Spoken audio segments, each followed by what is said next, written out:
禀大王，王后的脉象时速时缓，太尉不可有大碍？臣已让女医治为王后扎了几针，以稳胎象。从今日起，王后不可随意走动，不可操劳忧心，更不可情绪大喜大怒。你们可听到了？奴婢不敢有任何怠慢。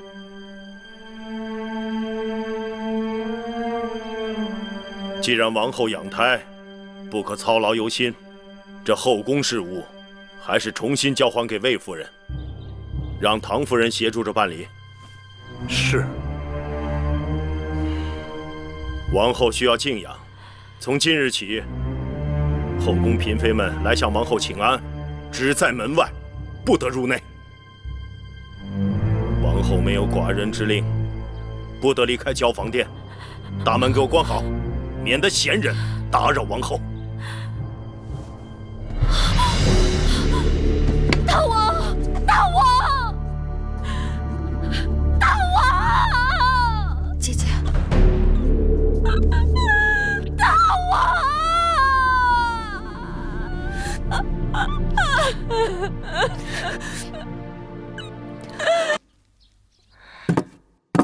哎呀，玳瑁姑姑，这是王后赏给你的。这不年不节的，王后何以赏我？孟昭氏，你是王后的陪嫁应女，自你到秦国，王后一直把你看成心腹之人。论亲疏，芈月是王后的亲妹妹；论容貌，那景氏也不输于你。可王后还是选中你首先为大王侍寝，可见她对你的器重。是。因此，你与王后一荣俱荣。眼下王后正受挫折，身处困顿，正是用人之际。你要用心好好服侍大王，让大王对王后回心转意。王后对臣妾恩宠有加，臣妾定不辜负王后。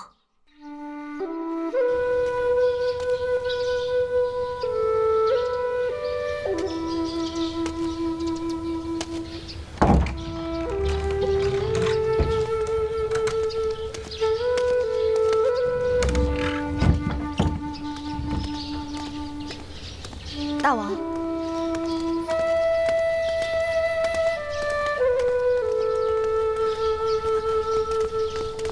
大王，芈月有一事不明，要向大王请教。说吧。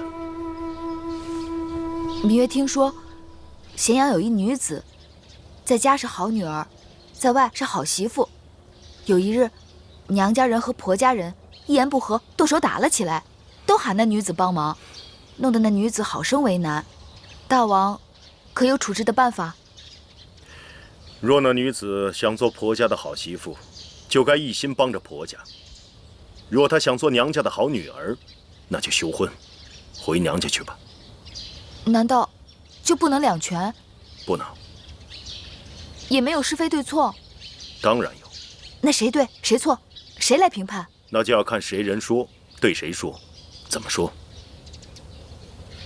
哦，我明白了。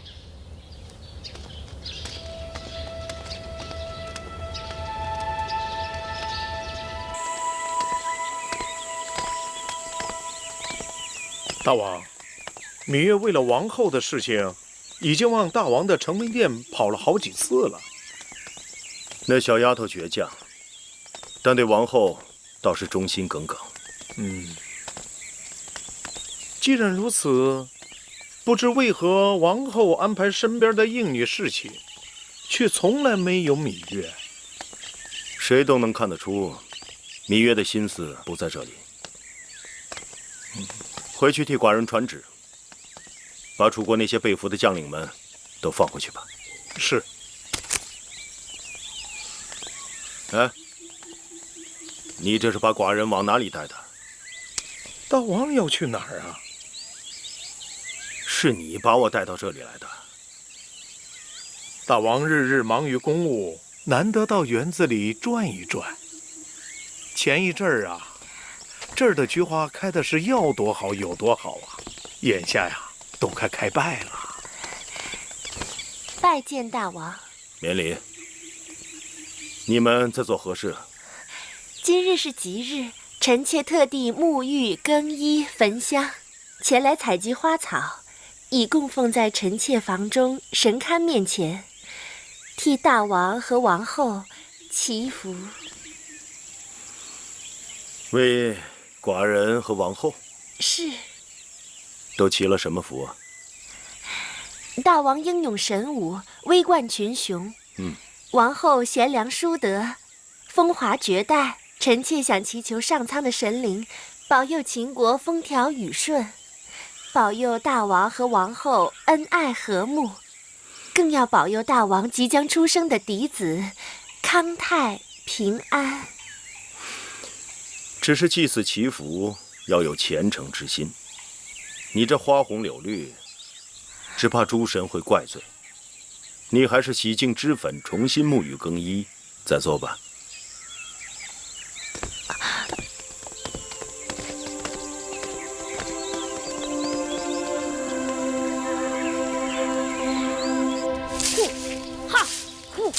姑姑，您看我舞的如何？你这剑是打哪儿来的？是魏少使的儿子公子壮的。你拿人家东西干什么呀？是公子壮他丢弃的，我在草丛中捡到的。你看，都生锈了。吼，嘿，吼！当初长姐为我打理后宫的时候啊，寡人的耳根子清净多了。后宫女人多，是非也多，但大王过去好像对这些是是非非并不往心里去。后宫没变，大王却变了，是不是？大王又有心上之人了？长姐有雍大人常来陪伴，在北郊行宫过着神仙般的日子，还拿寡人来打趣。这么说，大王今晚住在我的宫里，难免孤单，让姐姐安排一个好女子给大王侍寝。无妨。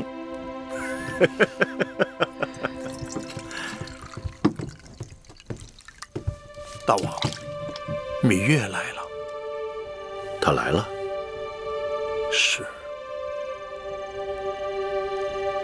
她真的来了。看看去。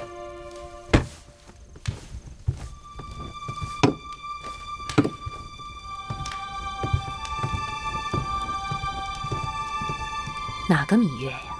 是不是那个伶牙俐齿的小丫头？是。这么说，今夜不用我安排，大王也有侍寝的人了。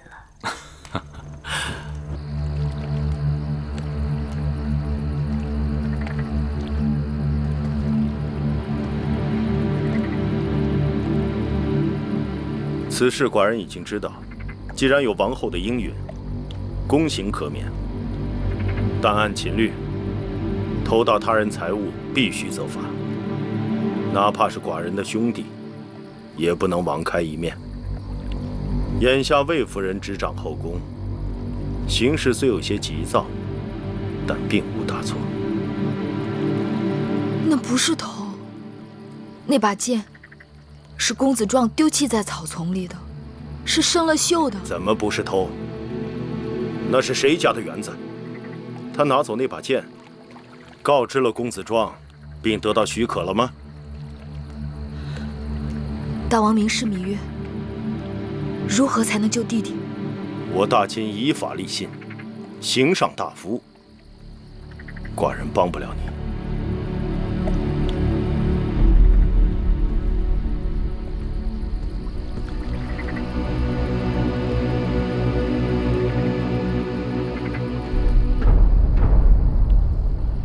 芈月，你还是回去吧。大王的心情你不是不知道，就是你在这儿跪上一晚上，也不会有结果的。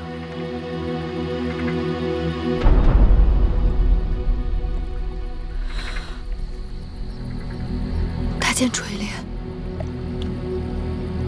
能否安排芈月今晚侍寝？你说什么？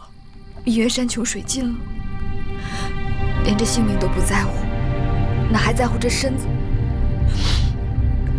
眼下只有这法子了，望大剑成全。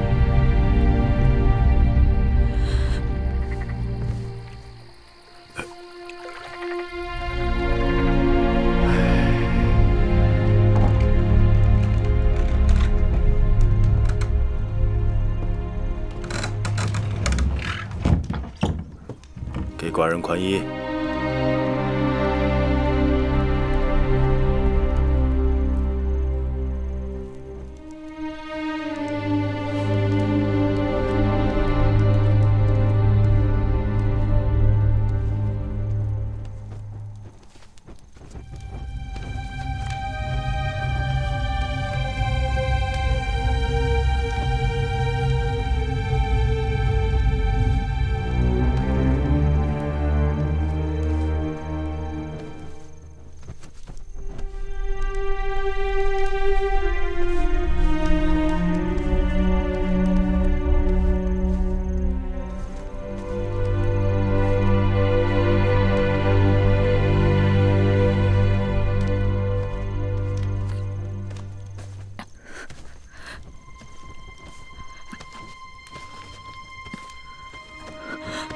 你今日怎么了？连宽衣都不会了吗？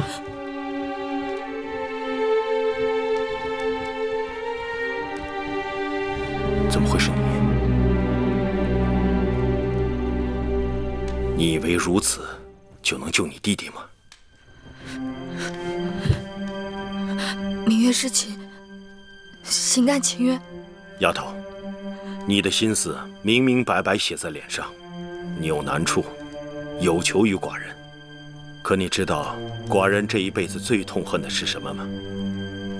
就是被人利用。大王恕罪，明月出此下策，的确是走投无路了。你对寡人并不真心，何苦如此？明月，别无选择。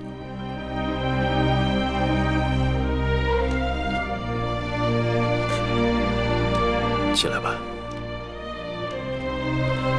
寡人从不强人所难。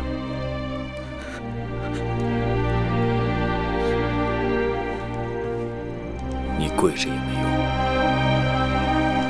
你打算让寡人做什么，是你的事；寡人打算做什么，是寡人的事。你出去。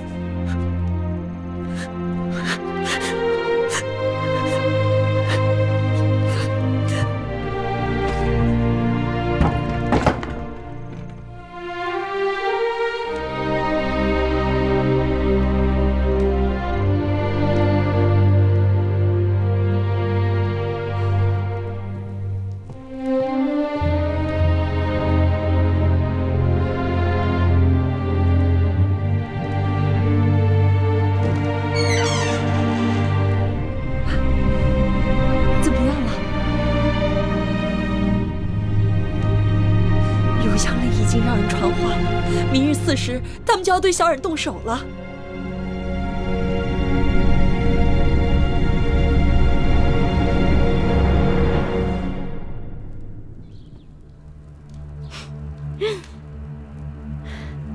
真是稀罕事儿，你芈月也有服软的时候。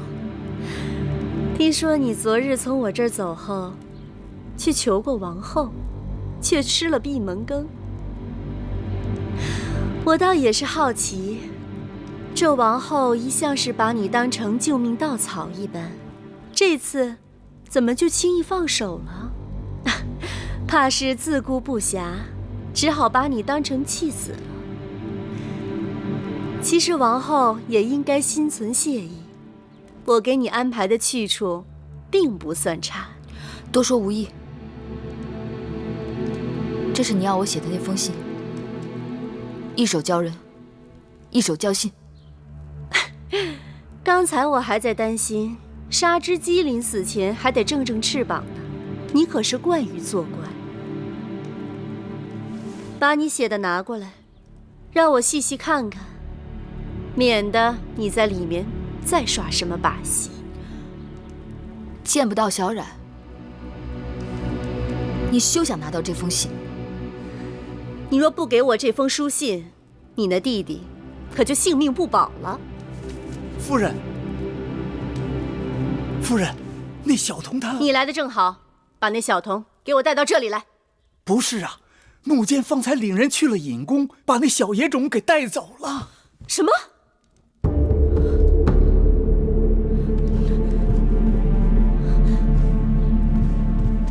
没事儿，小冉，没事儿啊，不疼。小冉，小冉，姐姐，小冉，吓死姐姐了！回来就好，回来就好，让姐姐好好看看。哎呀，哎呀，怎么了？这怎么回事啊？木坚说，按大秦令，偷盗必须砍手。但秦王下旨说，念及小冉年幼，就割了一个小手指头。可怎么办，小冉？姐姐，我小冉不好，给姐姐惹下这么多麻烦，请姐姐处罚。不怪小冉，小冉没有做错任何事情，是有人心存恶念，故意要害我们。那该怎么办？自今日起，姐姐一定要用性命来保护你们，让恶人再也不能欺负到我们头上。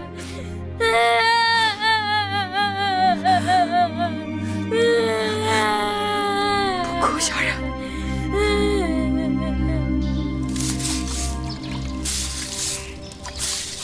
大家手脚都利索点儿，把这院子都给我打扫干净了啊！还有那边，还有那一边，啊，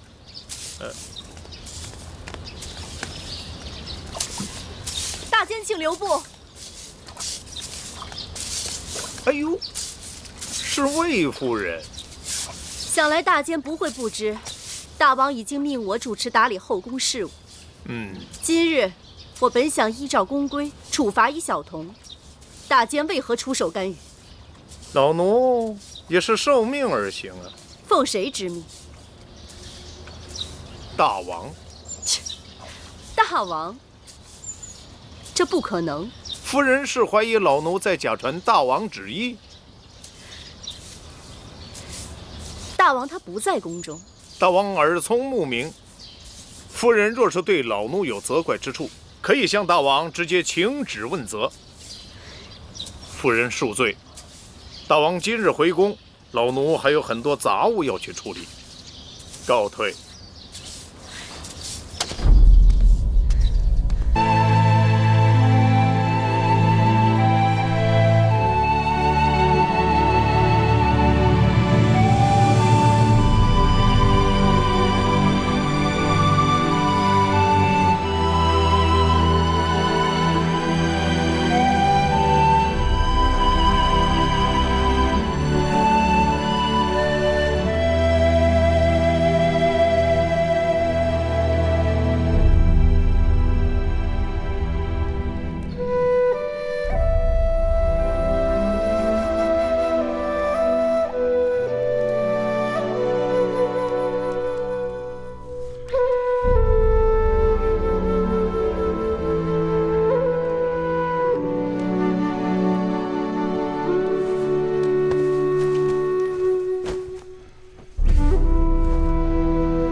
今晚你就睡在这儿。入冬了，再给自己拿床被子，省得着凉。寡人累了，睡吧。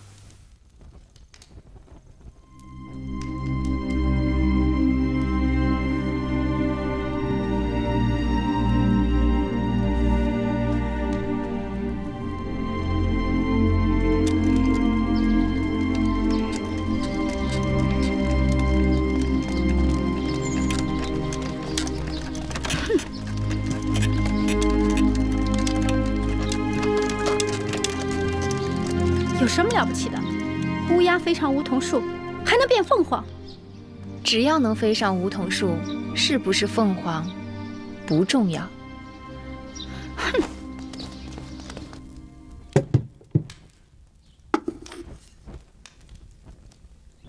怎么又是肉糜面汤啊？我昨日不是说了，秦国之地的麦子过于粗粝，尽是麦麸。我想吃楚国的大米。都怪婢子记性坏，忘了王后的叮嘱。奴婢这就去让膳房重做。算了，就这样吧。这几日胃口有些过于古怪，时好时坏的。想来王二知道了，母后禁足在此多日，心烦意乱吧。不要。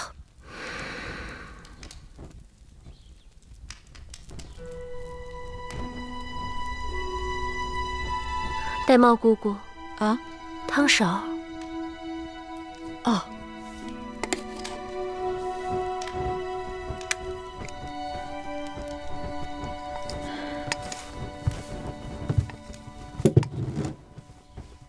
你们几个今日怎么了？个个像丢了魂似的。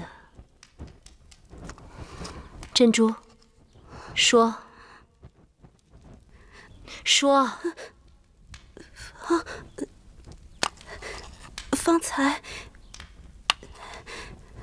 方才有人看到什么？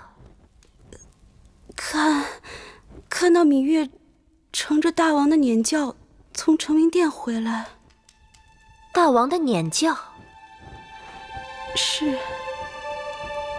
妹妹即使去了成明殿，怎会坐大王的辇轿回来？你们出去吧。是。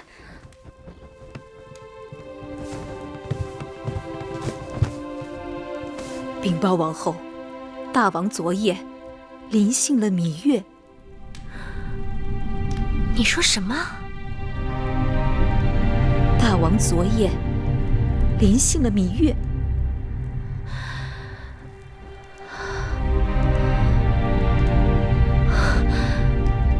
可芈月与我有约，只协助我主持后宫事务，绝不侍寝。他若是真心想侍奉大王，我早就可以给他安排了呀。都怪奴婢愚钝。前日，芈月曾因弟弟魏冉犯了宫规，而被魏夫人要挟，求告王后出面搭救。奴婢怕魏夫人借此事滋生事端，算计王后肚子里的孩子，就没让芈月见你。不料，她转身竟然干出这种事来，这就是姑姑的不对了。芈月有难，姑姑怎可趁人之危故意作对？不是奴婢要与她作对，只是她的性情跟手段，实在让奴婢替王后担忧啊！此话荒唐。王后想想，自打进宫，芈月表面上事事依附于王后，实际上她事事抢了王后的风头。芈月绝非是甘于久居他人之下的女子，一旦有机会上位，她定会成为王后的劲敌。因此，奴婢本想借水推舟，把芈月赶出秦宫，没成想这一推，竟将她推到大王的睡榻上去了。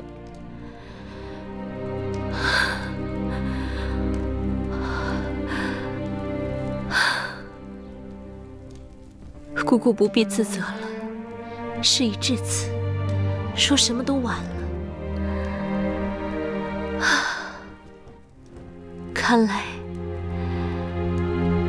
这是命中注定的。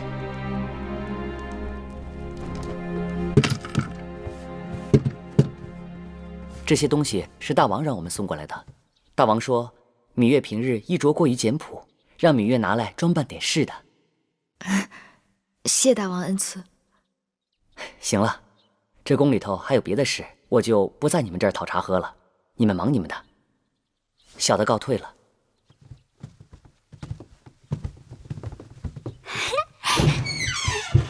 哇，好漂亮啊！太漂亮了。是啊。真好看。女人刚回来，大王赐的东西就跟过来了。可见大王对你的确用心。这金钗上的珍珠这么大，多好看呀！哎，你看这个玉镯，哎，还有这个耳环。你们先把东西拿下去吧。是。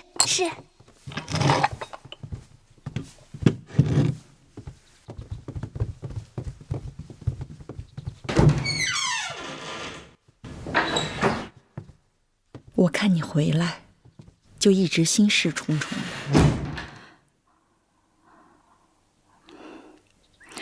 葵姑，别说了，无论你做什么，都是万不得已，是为了小冉和王后。姑姑，我要是告诉你，我们什么都没做。没做什么？没做你想的那些。我知道，眼下整个后宫都在说长道短。我坐着辇轿回来的时候，更是想，这比挂着一面帅旗还要招摇。但我要是告诉你，我在大王的房中待了一夜，大王并没有临幸我，你信吗？是啊，没有人会相信。那是为什么？大王的心思很难猜到，但眼下我最担心的是王后，我怕姐姐会不会因此而多心。没想到把他逼狠了，竟然想出这样的招数。这下好了，大王为了给他出气，把永香令也给换了。哼，又做辇轿，又是赏东西的。姐姐，没想到我们费了那么多周折，竟然为芈月做了嫁衣，真是气死我了。过去啊，我们姐妹还真是小看了她，以后对这个丫头切不可掉以轻心，免得再被她钻了空子。亏得王后还被禁足，就算芈月想对我们如何，也是心有余而力不足。怕就怕她有一日羽翼丰满，既有王后的庇护，又有大王的恩宠，到那个时候，她就会成为我们最棘手的强敌了。姐姐，那芈月得了势，她会不会又重提那符节的事儿啊？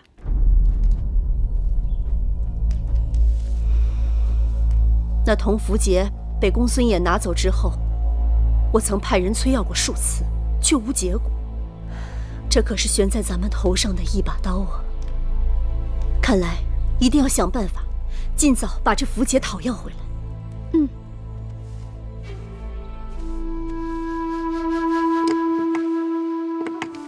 昨日我已向大王禀报，君不密失国，臣不密失身。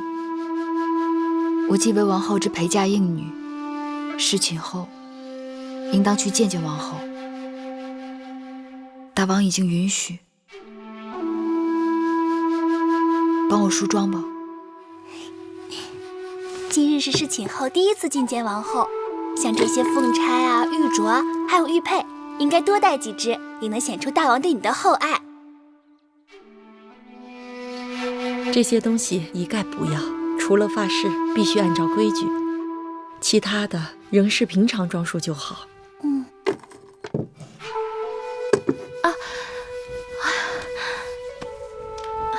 王后有何不适？王儿在踢我。别看小公子在王后肚子里人不大，脾气还不小呢。当年威后怀王后的时候，王后在威后肚子里可乖巧了。威后命人把宫里头摆满了鲜花跟果子，还把寝宫里所有硬的地方都用芦絮给包起来。王后出生后不仅漂亮，性子也柔顺。眼下，谁来给我摆鲜花水果？谁又来包起这宫里的芦絮？难怪王儿心里郁闷。王后放宽心，我把给小公子做的衣裳先收起来。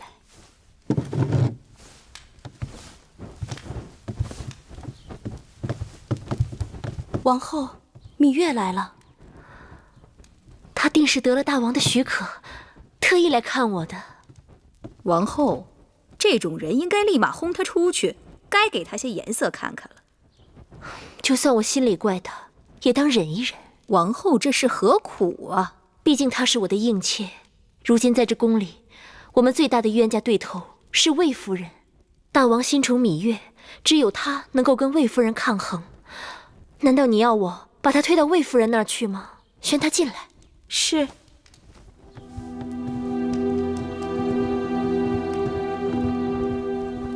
姐姐，大胆芈月，你既侍寝，受大王宠爱，就该按规矩给王后行大礼才是。不必了，她如今身份不同以往，用不着对我行这么大的礼。姐姐话里话外，这是在怪我。我哪能怪得你？在宫中能够承做大王辇教的，你是第一人。你若在我面前多礼，岂不是折煞我？姐姐不仅怪我，而且意气用事。姐姐，能否听妹妹辩解两句？那日，魏夫人把小冉抓走，要施宫刑，妹妹四处告救无门，只好拿着梦莹的令符去找大王。姐姐知道妹妹一无所有，我只是想用自己的命去换小冉的命罢了。更何况我虽主动侍寝，但大王知道了我的苦楚，与我只是同卧而眠，并非同榻。你说什么？你与大王并非同榻共枕？是。玳瑁姑姑，你好大胆！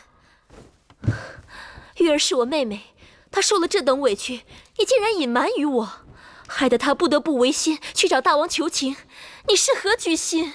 王后自己也有难处，你少狡辩！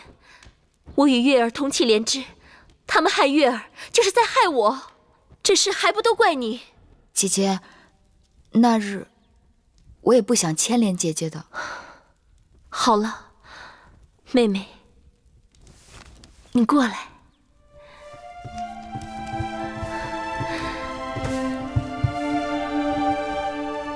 祸兮福兮。其实，当我得知大王临幸你，姐姐心里还是替你欢喜的。早先，你总说你要走，姐姐唯恐哪一日，我们姐妹就真的分开了。现在可好了，你可以安安心心的留在宫中，我们姐妹从此长相厮守，互相帮衬。珍珠，去把我那套紫玉镂金的首饰给我拿来。那套首饰最为贵重，王后平时也不常用，奴婢一时想不起放在哪儿了。就在我床头放珠宝首饰的匣子第2层，快去吧。是。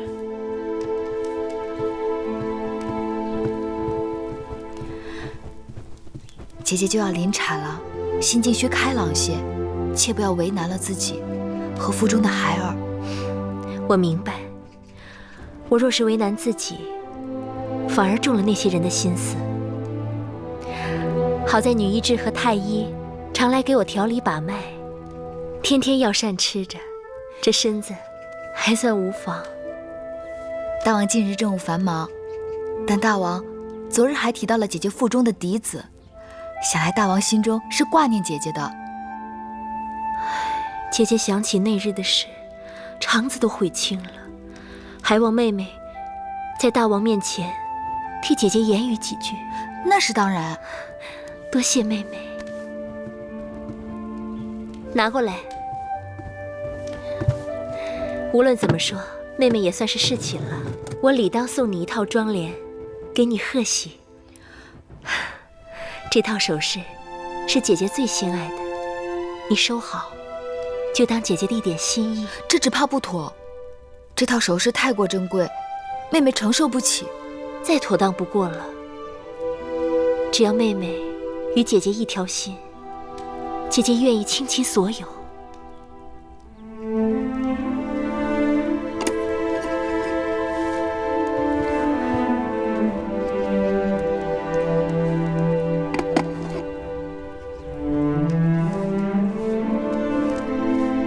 看到王后拿出这套紫玉镂金的首饰，我觉得王后心里的芥蒂并未全消。姑姑大约多心了。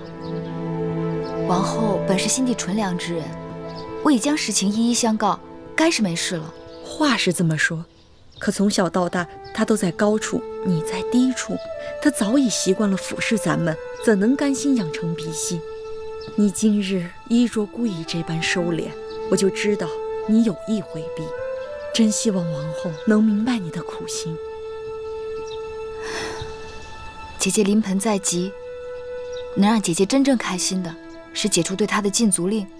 我猜测，大王对姐姐的怨怒也已经消了大半，只是需要个合适的机会，让他重新看重姐姐。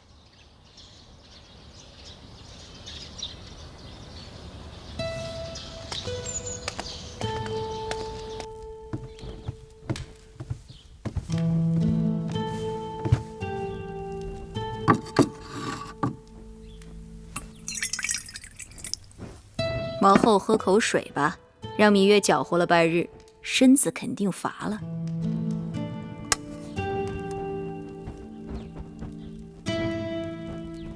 眼下，也就只有芈月能帮着我了。盼着大王对他能有几日新鲜劲儿。大王并未临幸的。是啊，这说明芈月并未入大王的眼。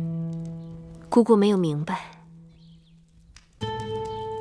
我虽怀着大王的孩儿，但大王对芈月却是更用心。大王知道芈月的心思，竟没有勉强她。女人能让男人珍惜到这一步，那男人还不被那女人攥在手里。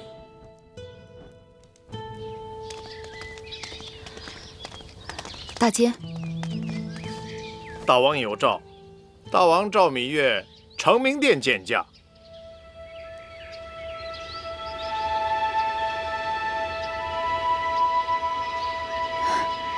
请容我梳妆。好。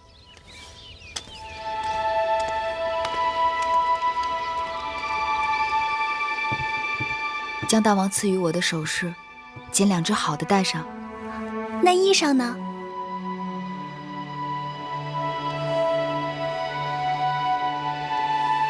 就要那件鹅黄色的吧。姑姑，你说呢？好，不过于艳丽，也不落于平俗。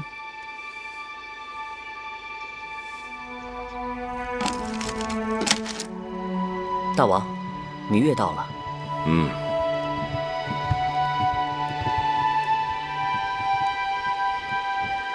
拜见大王。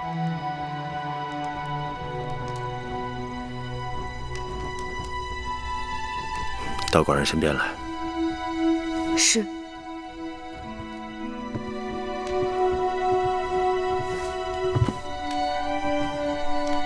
护目一笑，峨眉曼质，容则秀雅，雉猪颜质。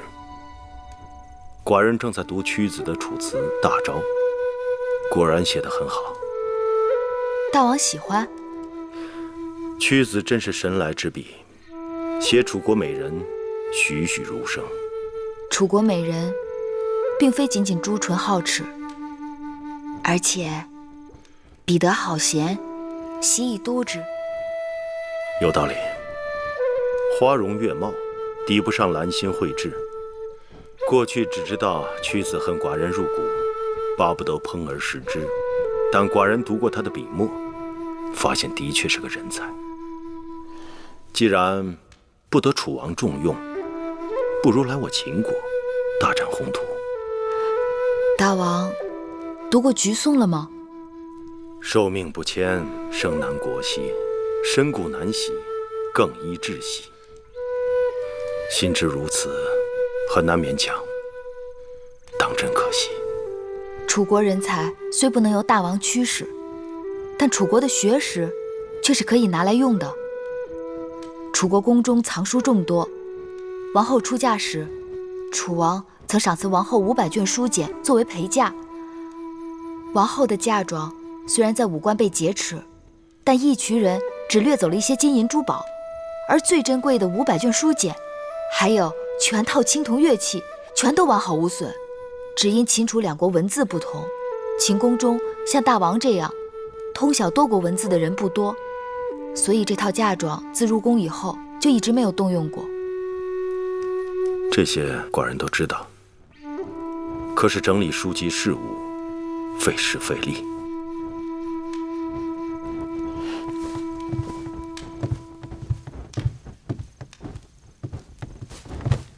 王后请求大王准许芈月带着懂得秦楚2国文字的人来整理书卷，重训越人，让楚国的学识在秦国不至于明珠蒙尘。这果真是王后的想法？确凿无疑。王后虽然身怀6甲，困于交房殿，但她仍心系大王，愿为大王分忧解难。难得王后一片苦心。只不过前一阵子对待张子一事，她未免糊涂，乱了名分规矩，寡人不得不罚她。不知大王是否知晓，芈月曾在会院种过从楚国带来的杜若，一大把种子撒下去，能存活的仅寥寥几株。可见草木都恋旧土，人怎会对母国抛之脑后？何况远离母国艰难重重，哪有不惦念的道理？王后为人宅心忠厚，自来到秦国，事事以大王和秦国为重，但根未扎牢，有时难免心系旧土，关心则乱。但等到来年那杜若根扎牢了，秦国是他的基业，大王是他的靠山，他对旧土之念也就会渐渐淡了。人非草木，孰能无情？此话有理。寡人对王后也许是过于苛责了。明日下朝，寡人去交房殿看看她。天气越来越冷，寡人刚好让人做了几件上好的貂毛皮衣给王后护身子。多谢大王。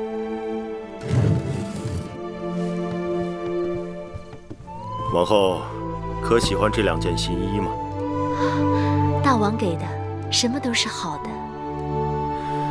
还有2件白狐的，寡人让他们做好，也都给你送过来。臣妾身子笨重，只怕这衣裳一时还穿不上呢。不忙，等你产下王儿，一件一件慢慢穿。寡人要自己的王后眼观后宫。臣妾谢过大王。好。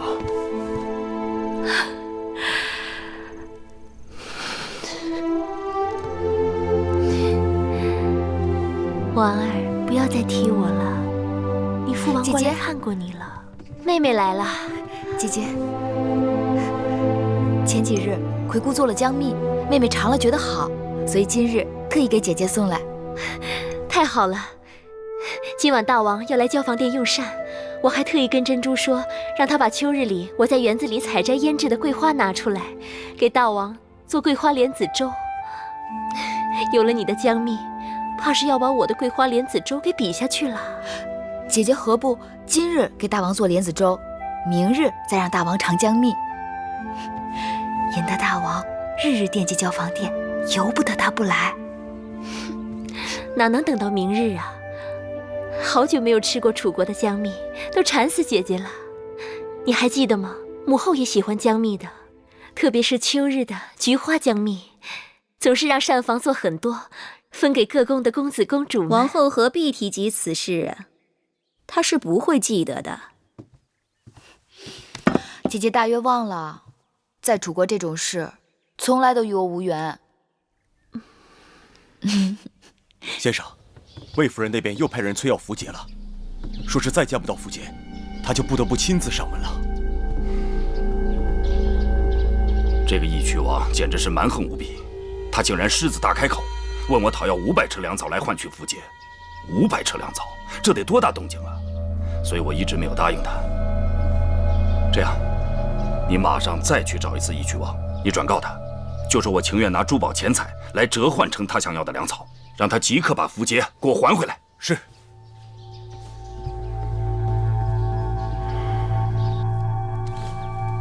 小冉去哪儿了？这么长时间没有见到他。是啊，我也奇怪呢。早上用完早膳就一溜烟的没影了，不知又到哪儿淘气去了。这个孩子。夫人，大王来了。大王。好了，不必多礼。寡人知道你不谈奢华，但看你这日常陈设，未免过于简朴了。大王恕罪，容芈月一些时间学会铺张。大王，司马将军他们来了。好，让他们进来。是。大王。小冉。姐姐。姐姐。司马将军，这孩子怎么样？这孩子龙精虎猛，是个习武从军的好胚子啊！寡人有意将魏冉交与司马将军，带到军中亲自调教，你觉得如何？姐姐，小冉从小志向就是奔赴沙场，建立军功。大王亲赐小冉良机和这身盔甲，姐姐切不可阻拦。可你年纪还小呢。谁说的？我都和你差不多高了，我已经是男子汉了。沙场的确凶险，刀枪无眼。这么小的孩子交与臣带他从军，芈月是要慎重。臣妾庇护得了他一时，庇护不了他一世。他身为男儿身，当早日自立自强，建功立业。大王深谋远虑，请司马将军收下他。芈月，快快请起。好了，起来吧。芈月既然信任司马错，我定不辱使命。小公子，你这么小小的年纪就去从军，就真的不怕吗？有什么好怕的？我已经长大成人了，能够为姐姐和魁姑出头了。好，既然如此，就这么定了。2个月后，小冉随司马错离开咸阳，你们为他准备行装吧。谢大王厚爱，谢司马将军照应。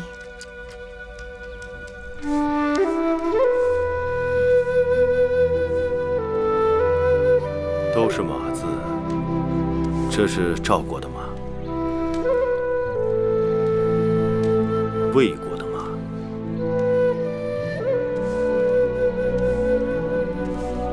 这是我们秦国的马。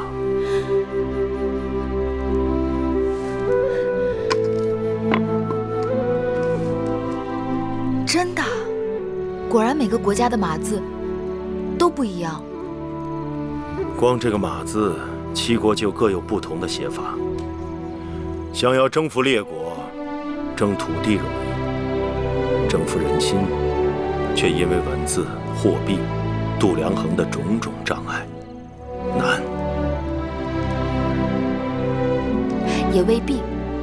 大王看，韩、赵、魏是不同国家，可他们的文字却很相似。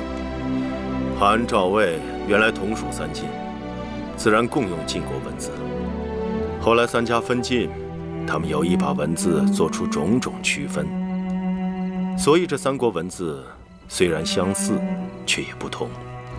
西周之后，诸侯分裂割据，攻城略地，自建障碍，造成了交通、文字、货币、度量衡的不同，为难了别人，也为难了自己。那年，王后嫁入秦国，半路病倒，我在药铺好不容易找到一个认识楚国文字的人，却因为度量衡不一致，他不肯卖药给我。他也两难，不卖给你是误事，卖给你可能就是害命。不要说国与国之间，寡人这些年来，在秦国的属地，统一文字、统一度量衡，都一直进行得很艰辛。听说那些被楚国并吞的小国，刚开始也都是文字语言不同，并入楚国之后，却被迫使用同一种文字。刚开始人们也很抗拒，后来渐渐习惯，竟也觉出种种好处。所以，只要统一了疆土，再想统一文字、统一度量衡，也不过是岁月光阴的事情。习俗一致了，人心自然顺服。这是寡人的志向。芈月，你可愿意陪寡人完成这个抱负？嗯，我愿意。好。王后怎么样？快端出吸气，吸气，有力呀！快，吸气，吸气，吐气，使劲儿！大王公公，我没力气了。加把劲儿，王后用把劲儿，快，使劲儿，使劲儿，使劲儿啊！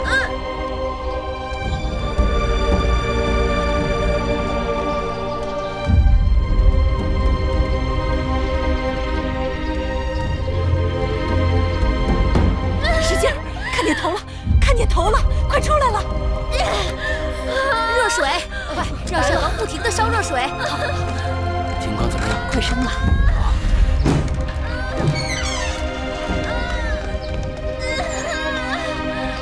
药的怎么样？大王，王后怎样？王后生产顺利。出来了，出来了！王后，坚持，使劲来了！使劲儿啊，王后！使劲儿啊！用力呀，王后！剪子！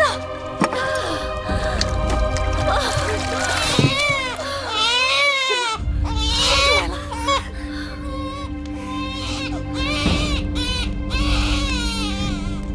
是男孩女儿？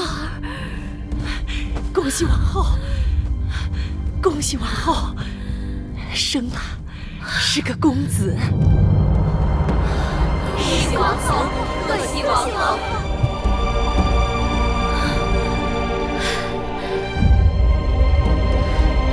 快，抱去给大王看看。是，快，是位公子。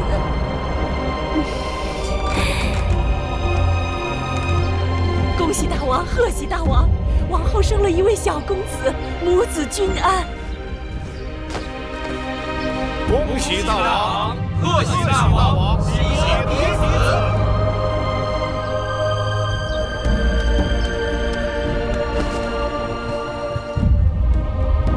恭喜大王，贺喜大王，恭喜大王，贺喜大王。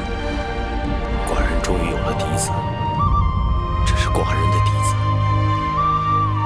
大王。给王儿赐个名字吧。寡人都想好了，就叫荡儿吧。荡之从汤，乃纪念成汤之意。荡字又有荡平列国之意志。王后看如何？臣妾谢过大王赐名，荡儿一定不负大王苦心，为大秦荡平列国，称霸天下。好。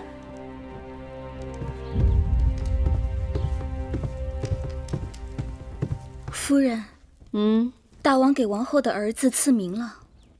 赐了什么名？荡。荡。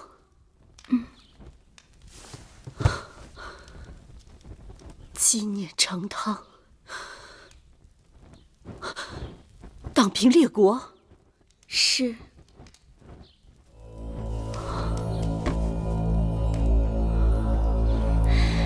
记得当年夫人生公子的时候，大王给公子赐名华，说是光华璀璨，是爹娘的骄傲和珍宝。听起来，并不比那个荡字差呢。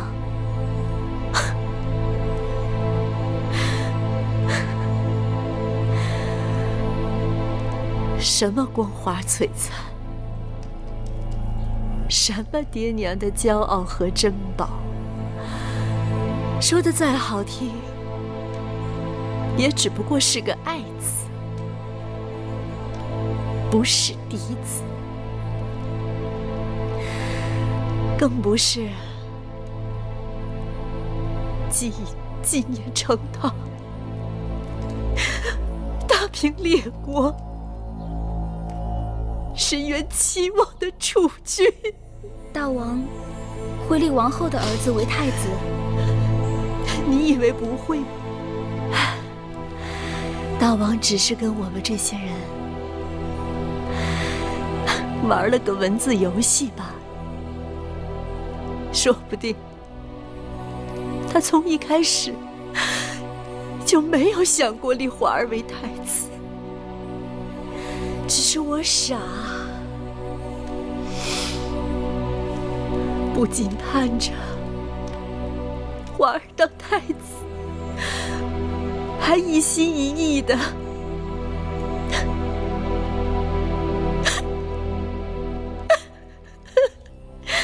等着大王立我当王后呢。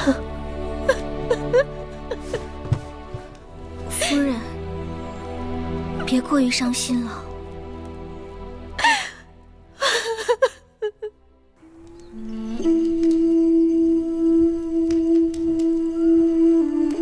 此去秦国，路途遥远，且不说高山峻岭、强匪流寇，就是外边的严寒风雪，也会要了公子的性命的。子歇要去秦国寻的人，比子歇的性命更重要。老伯，你们放心吧，子歇已经想好了。既然公子决心已下，那就求上苍保佑吧。这点钱帮不了公子什么，就算一点心意吧。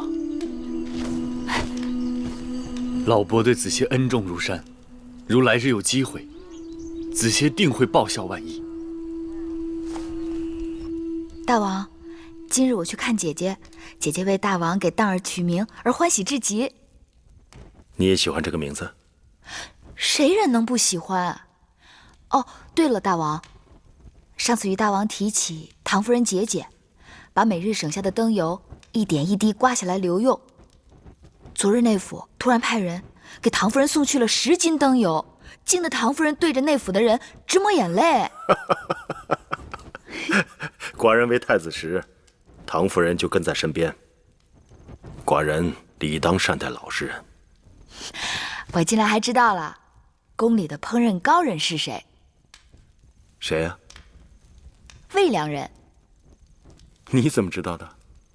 因为大王每次去魏良人那里都要用膳，去别人那里大多只是坐坐便走了。可见魏良人那里最让大王动心的是饭食。你这个小丫头。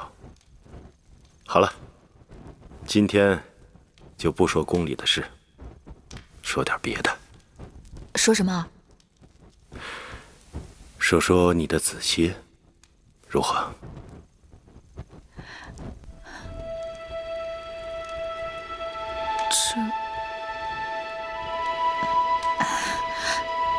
那只是些小儿女的故事，大王又不是邻家老伯，听起来只怕会无趣。那今日你就把寡人当成邻家老伯，如何？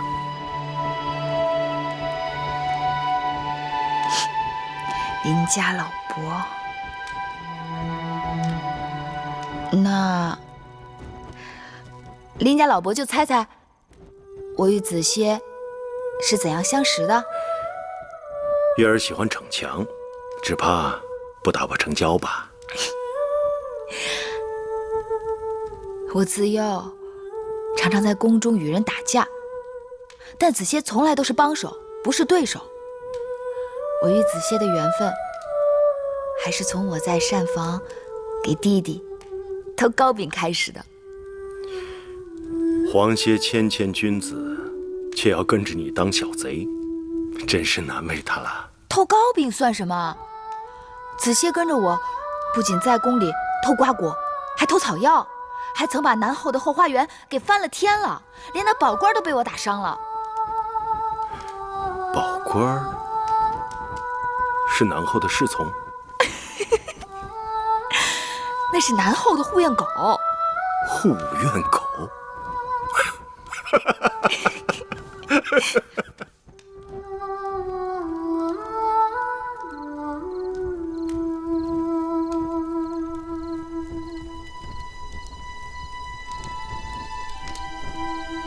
想要征服列国，征土地利，征服人心难，这是寡人的志向。芈月，你可愿意陪寡人完成这个抱负？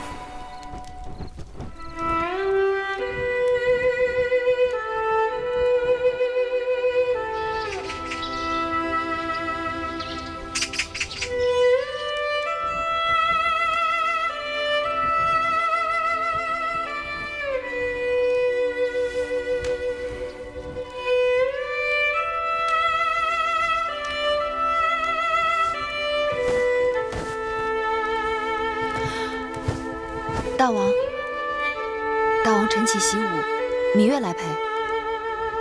今日寡人免你早起。芈月睡不着了。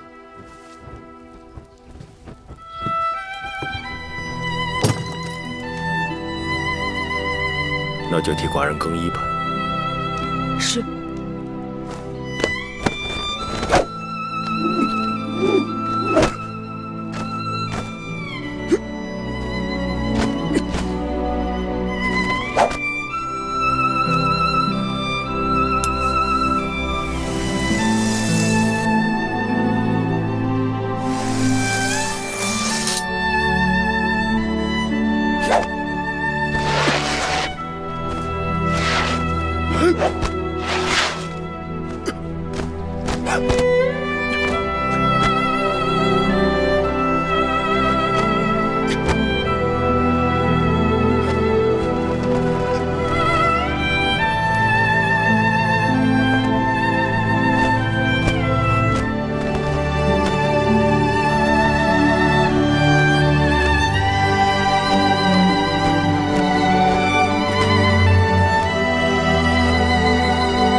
姐姐要将一样重要的东西交给你，这是当今世上难得一见的《孙子兵法》的全卷。它既能教你领兵打仗，也能教你处事做人。战场龙血玄黄，有空多读一读，比带个先生在身边还有用。姐姐放心，做男儿铮铮铁骨，定不辱没姐姐对我的期望。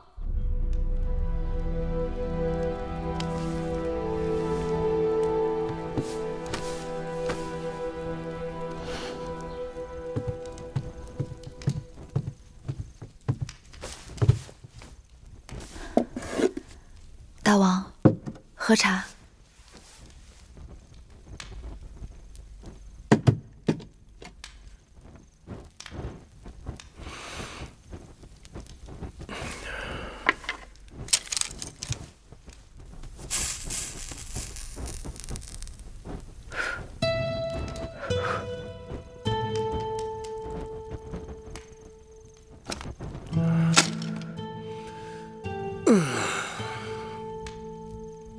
寡人累了，不看了，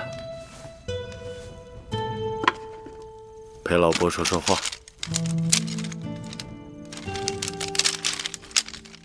老伯，想听什么？老伯还是想听听你的子歇。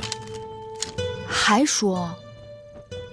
每次都说他，都说了好多次了。老伯还没有听够，你就说够了吗？再说，那也是过去的事情了。